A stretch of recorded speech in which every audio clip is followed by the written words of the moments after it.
I feel really bad about saying this about the Baltimore Ravens, but this offseason is going to be one that really leaves this team almost a shell of itself as it was this year.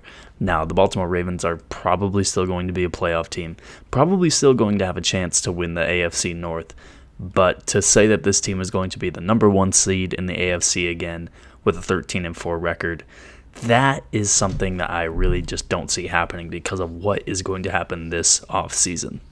Let's start with the free agency, and let's just get right into what this is going to be for them. So up on the screen right now is the list of free agents for this team. And from this list of guys, I mean, regardless of how you want to slice this, there's going to be somebody who was very impactful for this team who's not going to be on it next year. I think one of the more obvious guys who's not going to be coming back is Odell Beckham Jr. Another guy is probably Tyler Huntley. And, you know, a lot of the free agents who I have listed on the right side of the screen, outside of Laquan Treadwell, all of these guys, played decent amount of snaps for this team.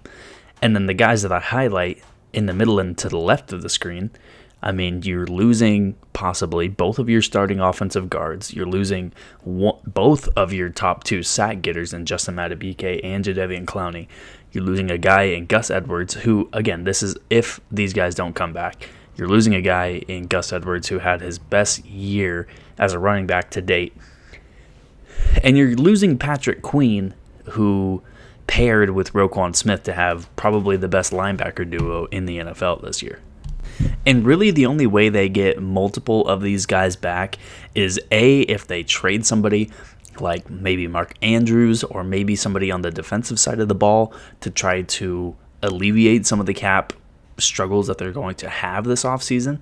But either way, regardless of if they do that or not, they are losing somebody. They are going to lose somebody very impactful. It could be two offensive linemen. It could be their two top sack getters. It could be a decent, wide receiver, a decent running back, and Patrick Queen. It could be almost none of these guys that come back. And that's really scary if you're the Baltimore Ravens, because when you look at what the rest of their team looks like, it's not just a bunch of depth behind these top guys. I mean, the wide receiver room, if you lose Odell Beckham Jr., the wide receiver room is left to Rashad Bateman and basically Zay Flowers as the only two main guys. The guard position basically has Andrew Voorhees and Ben Cleveland. The defensive line is basically left to a bunch of defensive tackles. And, it just is a weird situation for Baltimore to be in. Now, they could try to alleviate it. Like I said, they could try to trade Mark Andrews, who is due $16 million this year. There's some other players. I mean, you're paying Ronnie Stanley $26 million. You're paying Roquan Smith. You're going to be paying him $23 million next year. So this year at $13.5 is pretty much a steal. But you're paying Marlon Humphrey $23 million. You're paying Marcus Williams $19 million. You're paying Justin Tucker $6 million. You're paying your fullback $5 million. There can be things done to try to alleviate this. And they need to do it in these next 2 years, because if you look at what Baltimore has to be paying players after these next 2 years, you're looking at Lamar Jackson getting paid $70 million. That is right, $70 million in 2026. You're looking at Roquan Smith getting paid $27.5 million in 2026. Marlon Humphrey getting $23 million. Marcus Williams getting $20 million. Justin Tucker getting another $7 million. In 2026, they have 15 players under contract that are due a total of $170 million. That is insane what has gone on in the cap management for this team. A team who typically is pretty good at managing their cap. Now, this offseason guide for the Ravens is actually going to be pretty short, because outside of re-signing their own players, Baltimore just doesn't have money to spend on anybody. Outside of the key things that they need to do. Now, they need to make sure that they have a backup quarterback. because right now the only other quarterback on the roster outside of Lamar Jackson is Malik Cunningham. So if I am Baltimore, I'm doing anything I can to try to sign somebody like a Teddy Bridgewater, like a Joshua Dobbs, like possibly even a Carson Wentz, or maybe even like those are really the only guys you could get. Maybe even Drew Lock. The quarterback class in free agency this year is weak, so to get a top tier or even a middle tier backup quarterback, you almost have to pay them like a bottom tier starting quarterback. And so it's going to be really tough on Baltimore, not only to do what they need to do, but just to survive this offseason. And this is why I said at the beginning of the video, Baltimore is going to have a very tough time, and not just getting back to where they were this year, but being anywhere close to it. Because 13 wins, you look at what this roster is going to look like next year. Outside of Lamar, I don't see where you get 13 wins. I don't see where the playmaking is happening at the wide receiver position. They're not going to have money to go after a Mike Evans or a Curtis Samuel even, or a Tyler Boyd, or anybody who would be of, good use to this team, because they don't have money. Defensively in free agency this year, I think, the one good thing cap-wise for Baltimore the next 2 years is they're probably going to have the most valuable defensive player in the NFL in terms of what his contract equates to his play. Kyle Hamilton, I think, over these next 2 years is going to take a huge jump, and he already took a massive leap this year in terms of being not only just a Swiss Army knife, but a guy who can do everything at an elite level.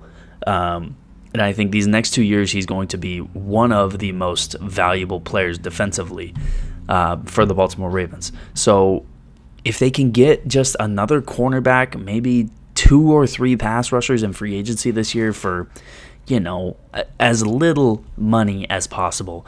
I don't even know the names, because it's hard to say right now what guys are going to take that are, the mid to low tier free agents, when we don't even know what the high tier free agents are going to be getting this year. Now, finishing this up with the draft targets that Baltimore is going to need for this year, it's pretty obvious that wide receiver is the most, the biggest need for this team.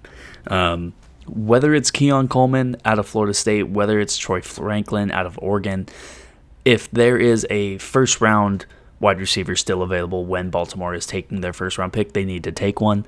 If they can't, Jer'Zhan Newton out of Illinois, if he is available. I'm not going to sit here and tell you I know everything about Jer'Zhan Newton, but he's one of those guys that is highly touted in this year's draft, and defensive line is going to be a weakness for this team, who, like I said, only has defensive tackles on the roster at the moment.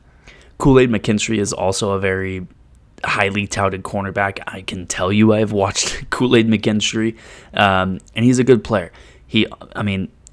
A Nick Saban secondary player. You can't go wrong taking one of those. In days 2 to 3, this is where Baltimore could really improve their team massively. If they can get any one of Kamari Lassiter, Blake Corum, Cameron Kitchens, Ladd McConkey, if they can get 1, 2, or 3 of those guys, that is just massive for them. Because that is a position, each one of those positions I just named are positions of weakness. Blake Corum would come in, be the obvious number 1 running back for the Baltimore Ravens. Ladd McConkey would be the perfect slot receiver, I think, for Lamar Jackson. Kamari Lassiter, a lot like Kool-Aid McKinstry, is a very talented cornerback. Other guys I have named here, Cameron Kitchens. I think you get Cameron Kitchens. You don't need to pay Marcus Williams $20 million. You have 2 safeties for the next 2 to 5 years who are going to be incredible. I think Cameron Kitchens is going to be one of the safeties from this year's draft that we look back and think not only should he have been a top first-round pick, he should have been in the top 15 to 20 picks. That's going to be it for the Baltimore Ravens here.